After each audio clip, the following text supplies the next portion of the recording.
starting to feel like Formula One is I don't understand the rules. The greatest Formula One champion of all time. And Formula One is that it's like a traveling circus of Spain and adrenaline. Except I am from Formula. People know NASCAR, but people don't, because Formula One is like, it's a whole different thing. Box and Prick and Firm, welcome to the Redefined F1 show, the show where we put American subtitles on the sport of Formula One. I am your host, Frederick Kernigan. With me, as always, Michael Zimmerman, my co-host. How's it going? Today, we are discussing and previewing the first American race, the Miami GP. Are you excited for it, Timmy? I am excited for this race. I think it's going to be a good one. I'm more excited for the fact that we don't have to wake up at the ass crack of dawn. So that too. That's where most of my excitement's from. But before we get on to the Miami Grand Prix, we're gonna go over the award winners from the most previous weekend, which is the Imola GP. I'm not gonna call it its full name. That's too, like I said in that episode, too many syllables, not enough time. So the driver of the day for the Imola GP, Sebastian Vettel. And for the Peyton Manning, or the highest IQ award, it was voted by you guys for Red Bull Racing Team. Mark Sanchez, the meme of the weekend. I think this is the first time I've won. It is. Yeah, we got Sad Carlos. I think that's what won it for me. I think so too. And then the cool down room format. And then for the Pete, a little surprising to me, Lewis Hamilton was the most voted for the worst driver of the weekend. And our last award, our Big Body Award, our winner was Valtteri Bottas for his overtake going into Ravazza, and then just the rest of the weekend did pretty good. Before we move on to our storylines, Timmy's going to break down the track, this brand new inaugural track for the Miami GP. So the brand new track in Miami, the whole circuit is built around the Miami Dolphins Stadium, or the Hard Rock Stadium. It is 3.3 miles in length, 57 laps for this race, 19 turns on the circuits, 3 DRS zones, 1 down the main straight, 1 between turns 10 and 11, and then the last one is on the long straight from turn 16 to 17. Obviously, no fastest laps as of right now because no one's ever raced on this track. And from the pictures and videos that have come out, looks to be good. I think the Red Bull team, the Red Bull drivers did simulations. Pierre Gasly said it's a lot of fun. Sergio Perez said it should be an exciting race because it's really fast down the straight from turn 16 to 17. You have really slow corners, so it's a challenge for the drivers to really optimize and carry as much speed through those slow corners heading into the super long straight. I think it's cool that they fit in so many different DRS zones. They fit in 3. Anytime there's a track with at least 2 DRS zones, I think it'll solve the problem of what Imola had, where if you weren't like on their ass after the first DRS zone, not even passing them, but like really, really close, and you have to hold that the whole lap around until you get back to that, and then you can use a DRS overtake.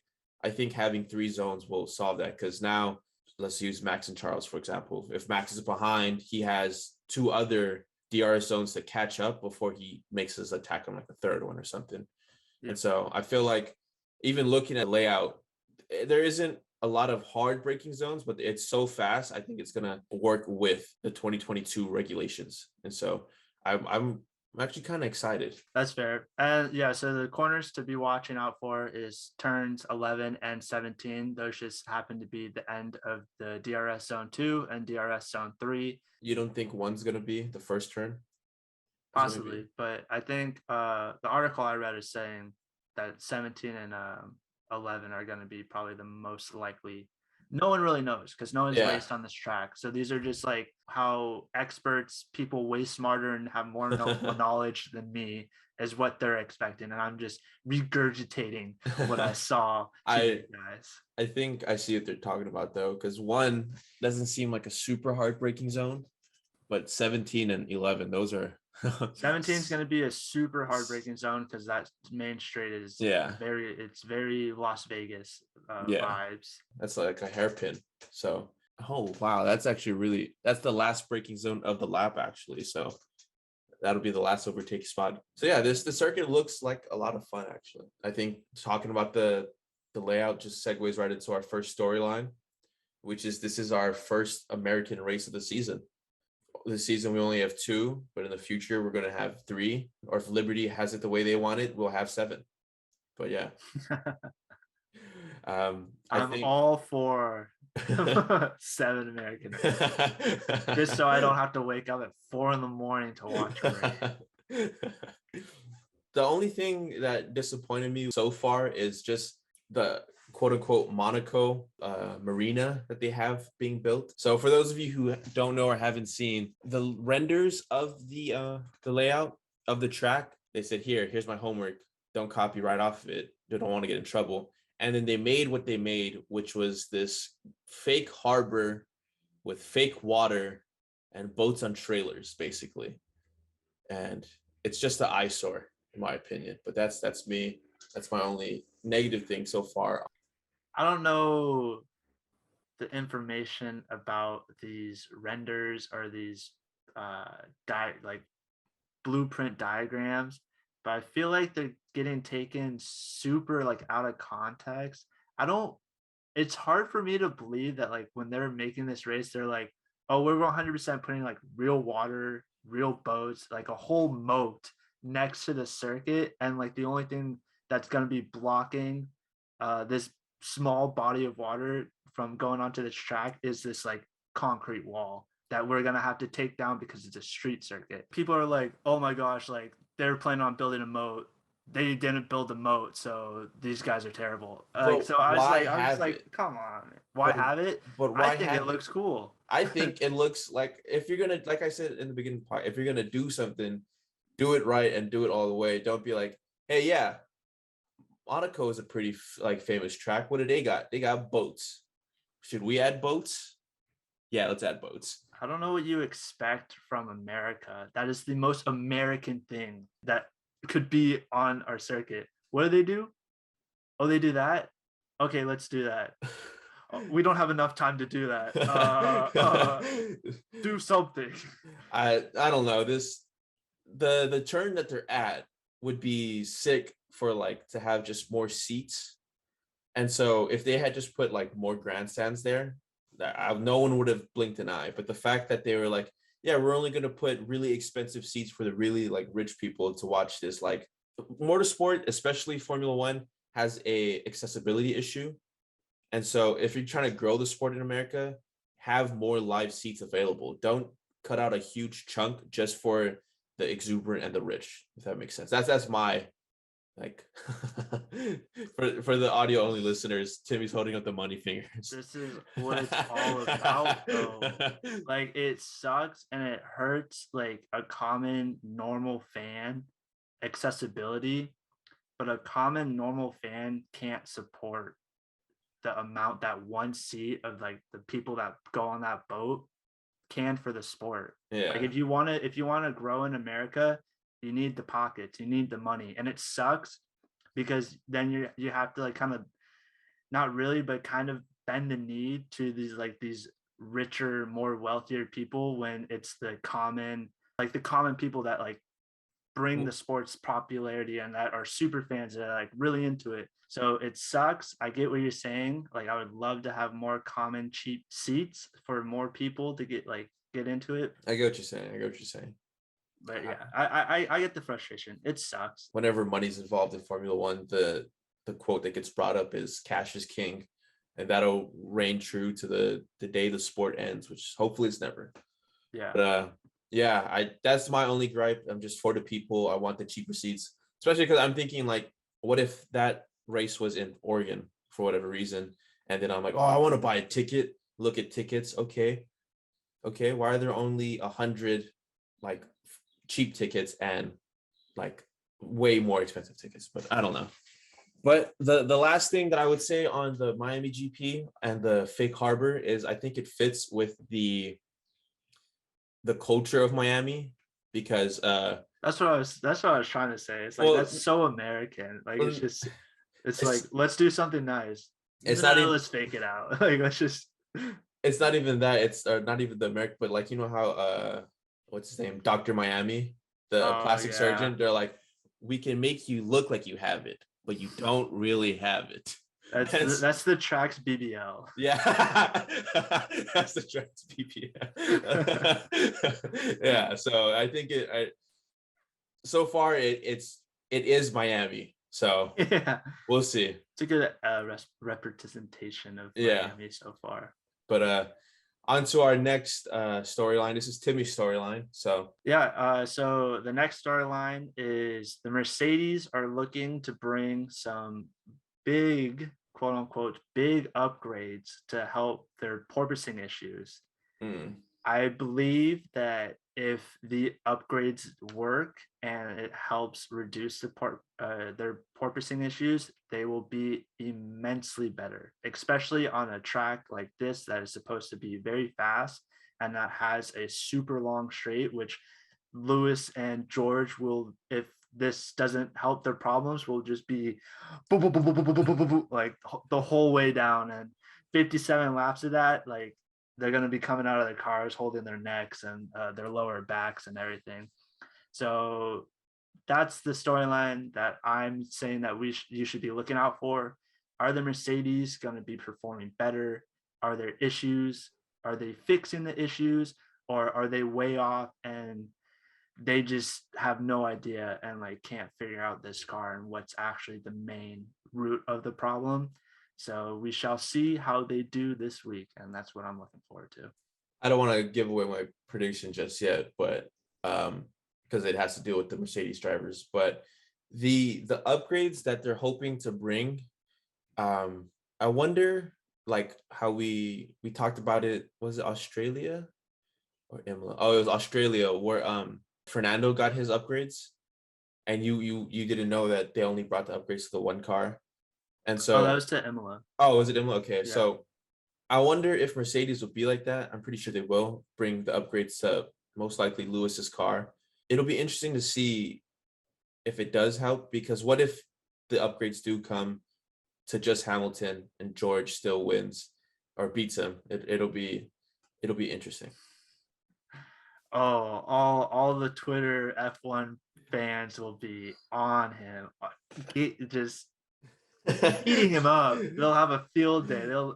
Lewis Hamilton is kind of like F1's Russell Westbrook on Twitter. Like any chance that people get, they're gonna like absolutely go all in on him. Yeah. With like disrespecting him, the memes, and saying he's washed and all that. There are no harder working fans in Formula One than Lewis Hamilton fans after he's had a bad race. I shall defend my king. No. Oh, that is very, very true. But I personally hope that Mercedes, their upgrades do work, because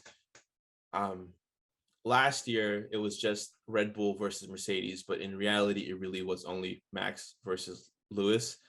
And so to bring in a third team to like spice up a title battle, I think that'd be sick. That'd be 100. Like no matter how good the 2021 season was, you wouldn't complain if it was a 4-way title fight, a 5-way, or even a 3-way title fight is better than 2-way, in my opinion. So if Mercedes can start early on their upgrades, and the early upgrades actually work and hit, then Red Bull and Ferrari is like, oh crap, it's like we might get third partied here. So I'm, for the sake of the championship, I'm hoping that the upgrades work. Anything else you want to say on your point? Nope, I could care less if this actually helps Mercedes or not.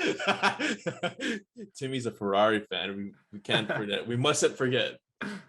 Okay, I guess we're just straight on to my third storyline. It isn't too crazy because the article I just read like squashed it, but last week or going into the weekend, the major story was both Formula One race directors caught COVID. and Formula One actually took out their mandatory testing, but to get into some countries, you still need a negative test. Both race directors in Niels Wittich and Eduardo Freitas, they both caught COVID. So far, Wittich has been the race director for the first 4 races. I think this is the first one that Eduardo was supposed to take over, but they both caught the Rona. However, going into the weekend, I think it was like Friday or Saturday, Niels Wittich tested negative. So, you can calm down all the people who thought Michael Massey was going to come back. He still doesn't have a job. Why not? They're like, no, Michael, no, we got Please. someone else. In fact, the name that was being brought up to be the, I guess, stand-in or substitute race director for Miami was the Formula E race director, but we don't have to worry about that anymore because Wittich tested negative. So yeah, that's those are our 3 storylines. It's the first race in America, first race for Miami. Timmy brought to light the Mercedes upgrades, hopefully to fix their porpoising, and then mine being that both race directors caught COVID. However, one of them is now negative. On to our last segment for our preview episodes. We're going to go ahead and hit them with the 3-piece predictions. I'll go with my first one. Both McLarens make Q3. Dan, You and McLaren's, man. Like, I'm hoping.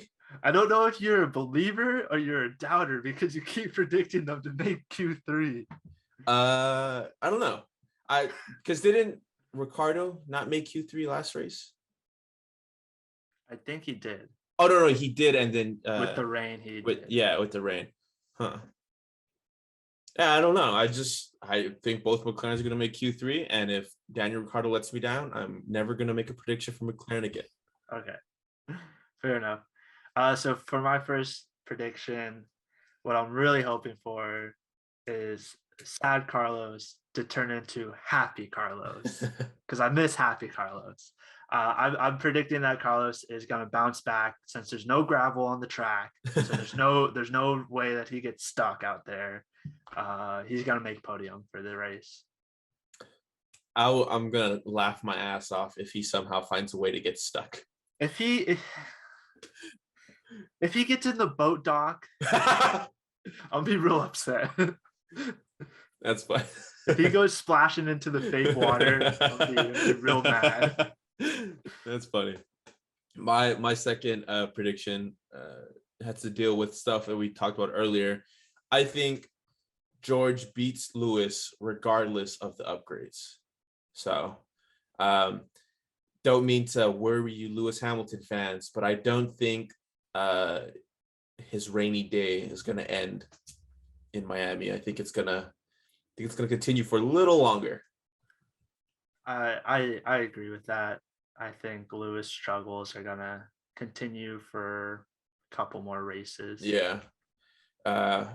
And I feel like I should be specific because I think it's gonna bite me in the ass. Or I'm saying beats Hamilton in the race. But now that I've said that, I feel like George is gonna out-qualify him and then Lewis is gonna take him in the race just out of spite. But it's your prediction, whatever terms and conditions you want to do. Yeah, we'll do George beats Lewis in the race. All right, nice. It is now out in the world. Can't take it back.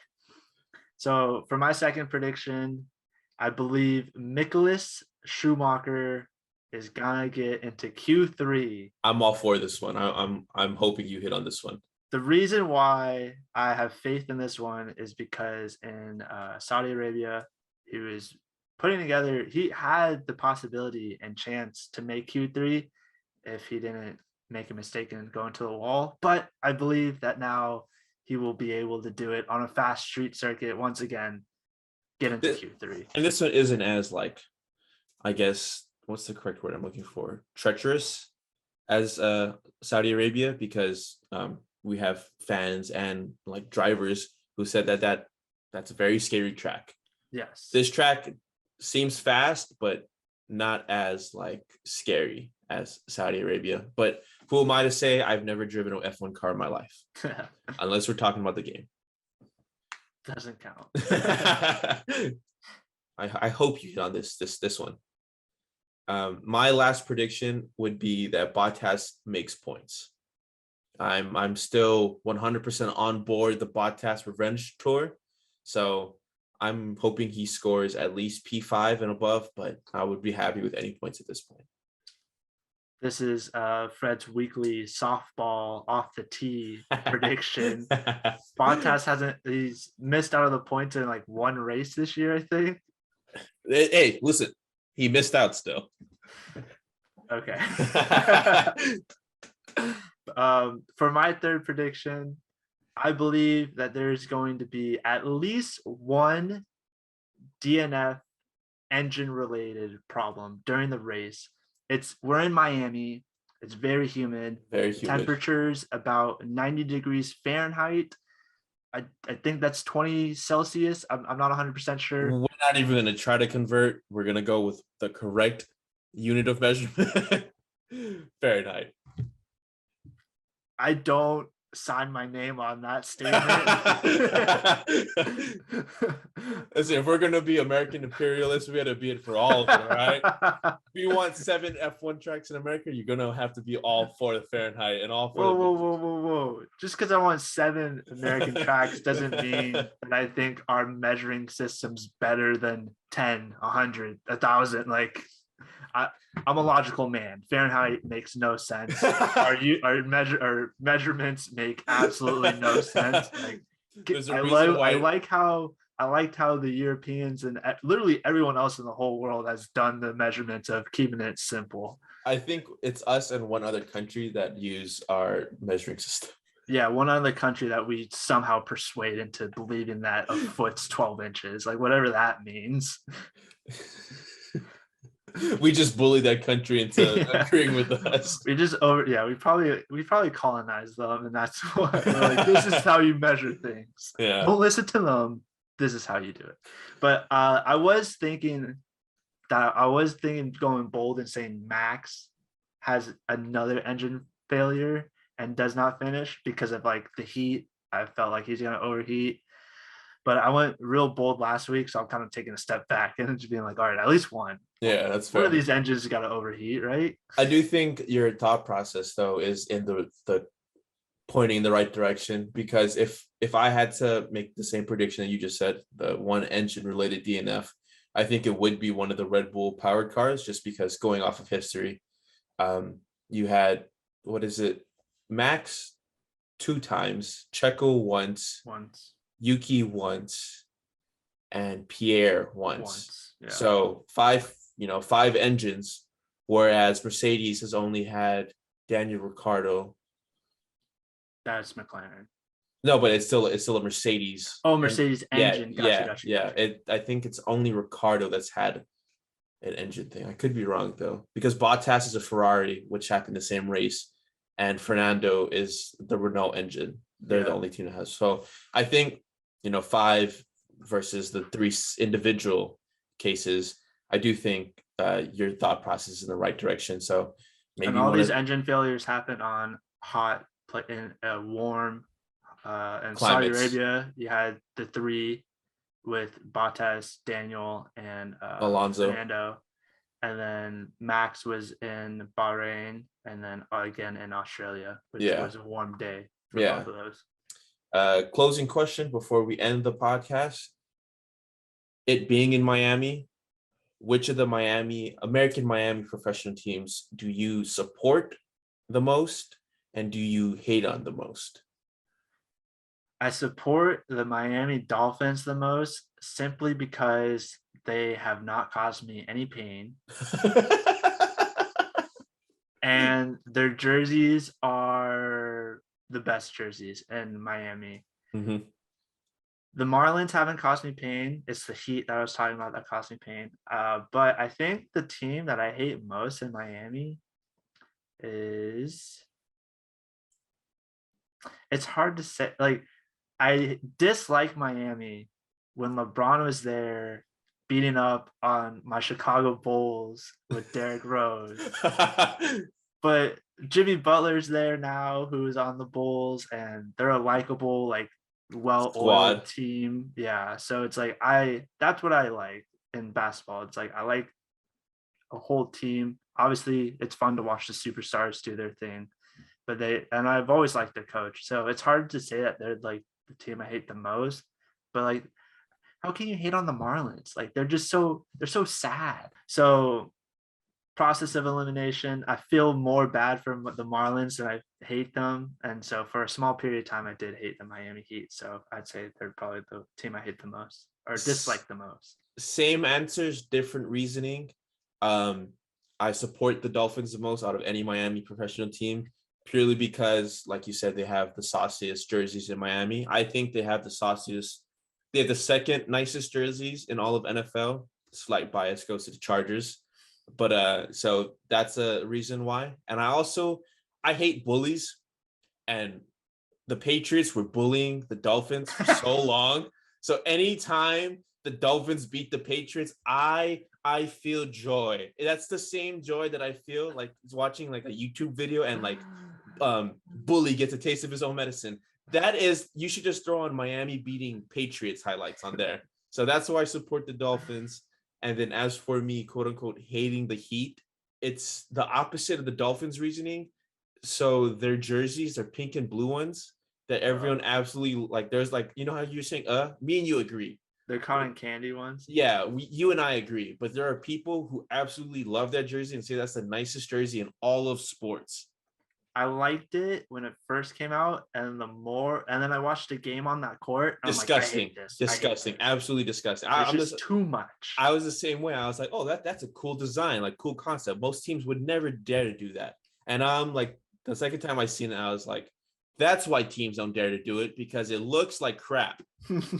So purely off of the fact that some of their fans believe that jersey is the nicest in not only basketball, but in all of sports. And then even their new jerseys are patchwork jerseys with the different like letters and stuff. I think that's mid, if we're being honest. But I don't know what you're talking about. Yeah. It's not like I hate the team, because I agree with you. I like when it comes to basketball teams, I would much prefer to see a well-oiled team like the Spurs that beat the Heat, or the Mavs that also beat the Heat. But like that team, I like the way they're made up, and like you said, Coach Spoelstra is a good coach, so it's literally just their fans and their jerseys that I hate on. Yeah, that's fair. But that's it for our Miami GP preview. Tune back in next week as we try to review them and go over our 3 piece predictions and also talk about the highlights of the race. Do not forget to subscribe to our YouTube. Follow us on all social medias. We have an Instagram, Twitter, and TikTok. You can also catch us on all of your podcasting platforms, Spotify, Apple Music, Google Podcasts. Just last thing, today we are recording on the anniversary of Senna passing away. So to represent him, I wore a shirt. You can't see this if you're streaming. Or actually, you can. Spotify has a new update where you can watch the videos now. I've seen that, like, which is crazy. So if you're on Spotify, you're also watching us. Yeah. But when a Legends Never Die from the Sandlot to pay tribute to Senna, that man has done so much for the sport of Formula One, and everyone he has a special heart and a lot of fans. So just want to pay tribute and give our respects to him and his family. If you want to comment down what your favorite Senna moment is, feel free to do that. And let us know. To end off on Timmy's point, I did not wear Legends Never Die. I wore a pink jersey for Miami. But Senna gone but never forgotten. With all that being said, you guys take it easy. Explain the difference. Yeah, Formula One is the pinnacle of motorsport.